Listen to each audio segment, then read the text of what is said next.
Instead, her breath caught in her throat. The fine figure sitting on the chair, its long hair hanging. The most unsettling thing was the way the water dripped from its body. Despite there being no puddle on the floor, no wetness on the seat, the spirit's form shimmered with moisture. Chiamaka grasped in hope. Nestled by a gently flowing river and surrounded by lush greenery, the village of Umoma rested in quiet simplicity. The air was always fresh, filled with the scent of wet earth and palm wine.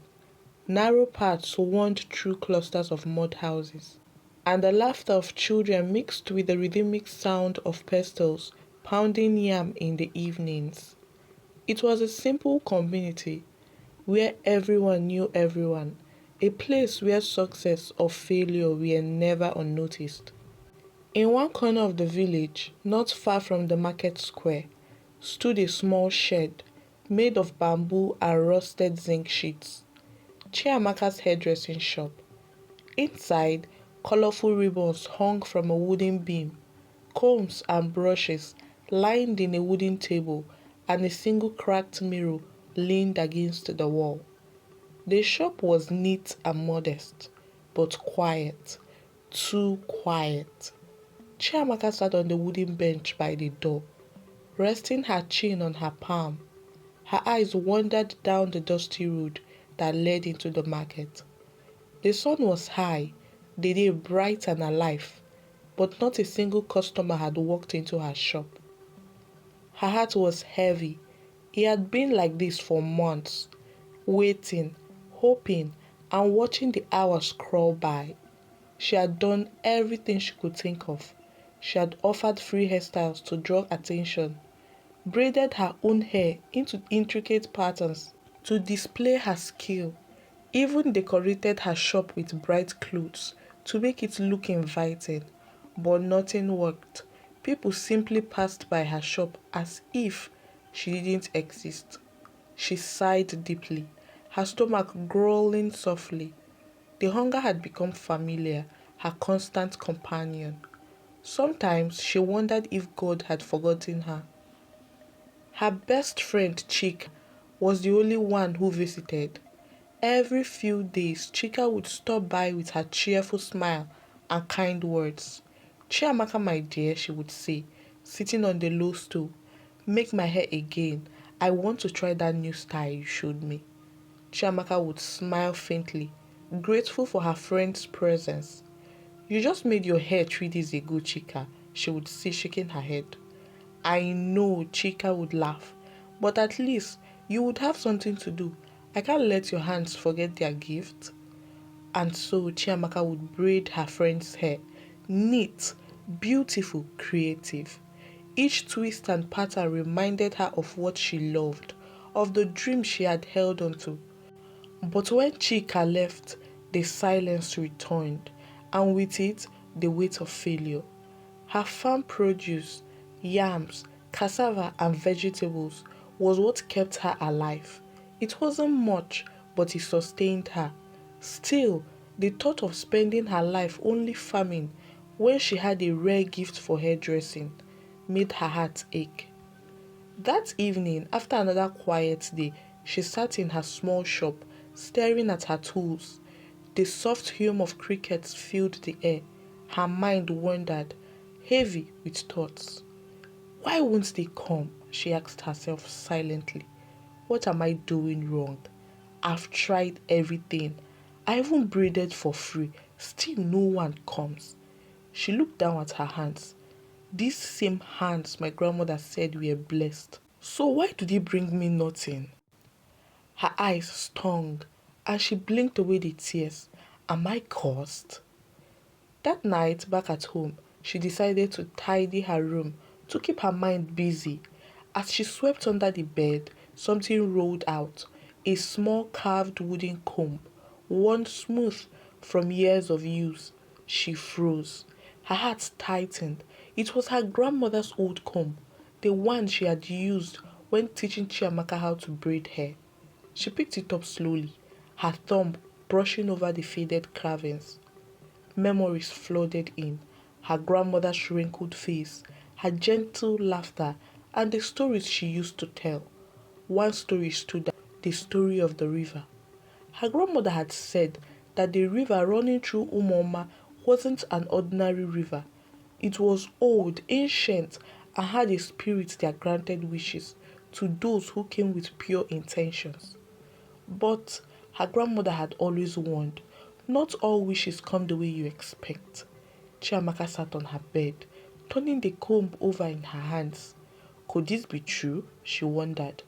No one in the village had ever claimed to have their wish granted, but no one had said it didn't work either. She bit her lower lip, thinking, what will I lose if I try? I'm not hurting anyone. I just want my gift to be seen. The next night, when the village had grown quiet and the moonlight shimmered across the trees, Chiamaka set out for the river. The air was cool and still, carrying the distant chirping of night incense. She walked carefully along the narrow path, clutching a small basket. Inside, there were 3 kola nuts and a live fowl tied by the legs. When she reached the river bank, she stopped and looked around. The water was calm, glowing faintly under the moonlight. The surface rippled softly, as if alive. Her mother's voice echoed in her mind. When you make your wish, speak clearly from your heart. Chiamaka took a deep breath. She untied the fowl and held it firmly in her hands, its wings flapping weakly, its soft cries echoing into the still night. She bent over, her eyes fixed on the water. In a trembling voice, she spoke, Spirit of the river, spirit that hears, I have come with a humble heart. I ask for your blessing. Let my hands bring beauty. Let people see my gift. Let this talent feed me as the land feeds the farmer. She threw the fowl into the river, watching it splash against the surface. Then she took the 3 kola nuts and tossed them in after it. The water rippled gently, carrying the offerings away. The fowl floated motionless for a while, its feathers glistening under the moonlight. Nothing unusual happened. The river stayed calm. Chiamaka stood there for a few more moments, waiting, listening, but there was only silence. She sighed softly, turned away, and began walking back home, leaving the fowl drifting quietly on the river's surface. The next day, Chiamaka sat outside her shop, basking in the early morning sunlight. She leaned back in the wooden chair, letting the soft breeze brush against her face. She hadn't expected anything different from the usual. Another day of waiting, hoping that someone would come. She glanced down the dusty road, watching as people went about their business. Her heart sank a little at the sight of her empty shop. Her hopes of success seemed so far. Then, as if in a dream, a figure appeared on the horizon, walking toward her. Chiamaka sat up straighter, wiping a strand of hair from her face. At first, she didn't think much of it, just another passerby, surely. But the figure grew nearer, and Chiamaka couldn't ignore the aura around her. The woman approaching was nothing short of breathtaking.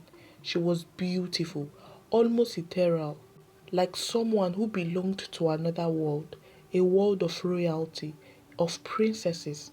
Her presence felt regal, her movements fluid and graceful. She wore a flowing gown that shimmered under the sun, her dark hair cascading around her face like a waterfall.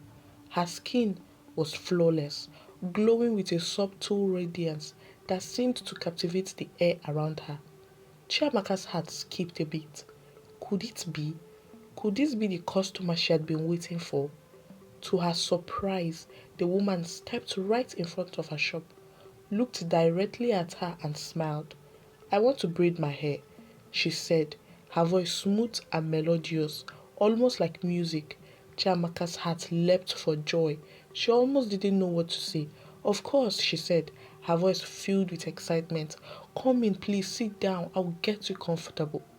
She could hardly believe it. Someone was actually coming to her for his style. She led the lady to the chair, her mind racing with gratitude. This could be the start of everything. She could finally prove herself.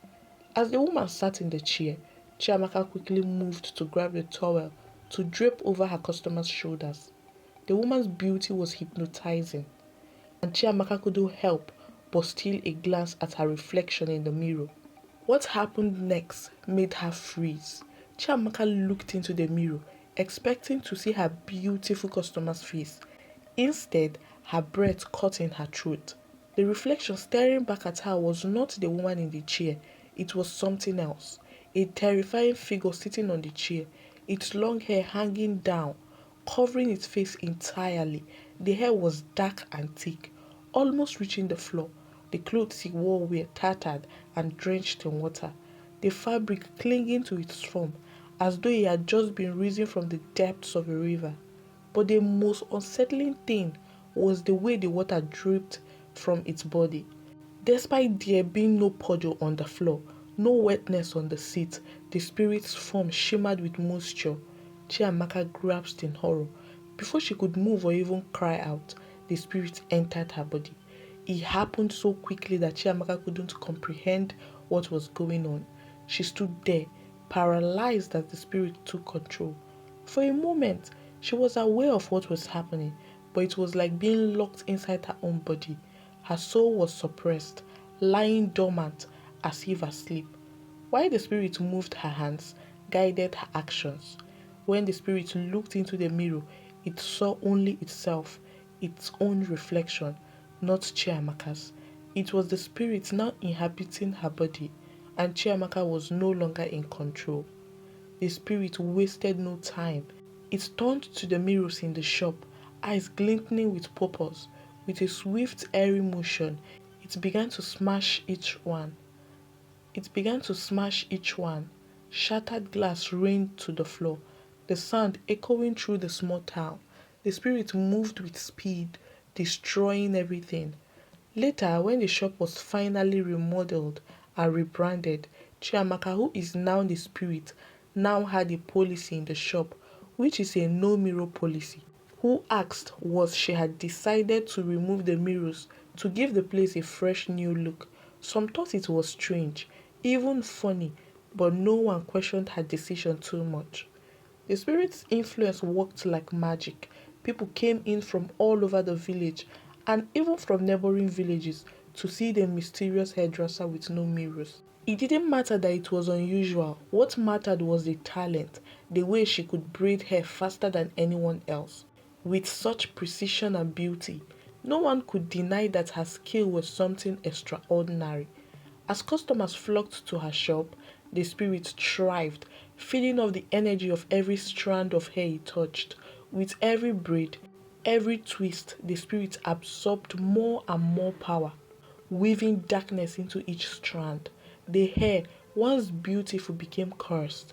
The people who left her shop now carried with them an unseen weight, a slow creeping illness, a curse that drained their luck, their futures, and their destinies.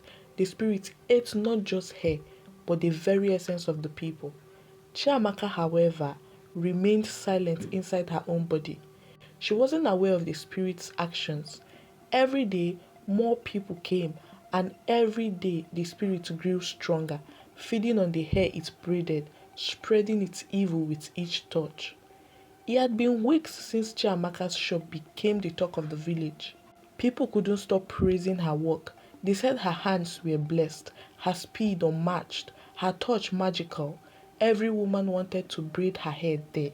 From sunrise to sunset, the little shed was always filled with customers, laughter and chatter. But for Chika, none of it felt right. She had known Chiamaka her whole life. Her smiles, her habits, her voice, her warmth. The girl she knew loved beauty. Chiamaka could spend hours styling her own hair, practicing new braids, and testing bright beads and ribbons. She loved mirrors. She couldn't even do a simple hairstyle without glancing at one. She enjoyed experimenting with makeup, laughing at her reflection as she tried new looks. But now, that Chiamaka was gone. The woman standing in her place was distant, moody and cold. She rarely smiled, and when she did, it didn't reach her eyes. Her once gentle tone had become sharp. The smallest things irritated her. She no longer braided her own hair or wore beads. Her face was always bare. No powder, no color, nothing. She even avoided mirrors completely, saying she didn't like them anymore. Whenever Chika visited her, she felt uneasy. There was something dark and heavy about being near her, a presence that made the air feel thick. Chika couldn't explain it, but it wasn't her imagination. The Chiamaka she knew was gone, replaced by someone who only looked like her. Thank you for watching this video. Stay tuned for part 2. What do you think will happen next? Will Chika uncover the truth about her friend? Will she discover what has really changed in Chiamaka? Don't forget to like, share, and subscribe for more updates.